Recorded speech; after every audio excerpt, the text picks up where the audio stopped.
जनसंवाद खबर में आपका स्वागत। ट्रैक्टर दुर्घटना में युवक की हुई मौत, पुलिस शव को कब्जे में लिया। दरअसल घोसी थाना क्षेत्र के देवनी गांव के बाधार में मंगलवार के शाम ट्रैक्टर दुर्घटना में एक युवक की मौत हो गई। मृतक युवक की पहचान राजकुमार मांझी के रूप में की गई है, जो घोसी थाना क्षेत्र के इस्माइलपुर गांव का निवासी बताया गया है। दरअसल बिजली विभाग के तहत कृषि फीटर का कार्य चल रहा था। इसी दौरान ट्रैक्टर पर लदे बिजली के उपकरण को सड़क पर ट्रैक्टर के माध्यम से चढ़ाया जा रहा था और ट्रैक्टर दुर्घटनाग्रस्त हो गए।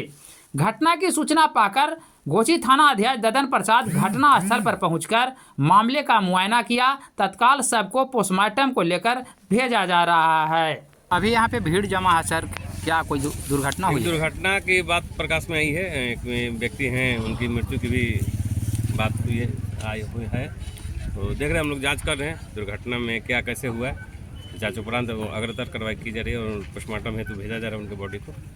क्या सर पहचान हुई है? पहचान हो गई है, उनके गार्जियन आ रहे हैं, उनको सूचना दी गई है, पहचान हो गई है। ठीक।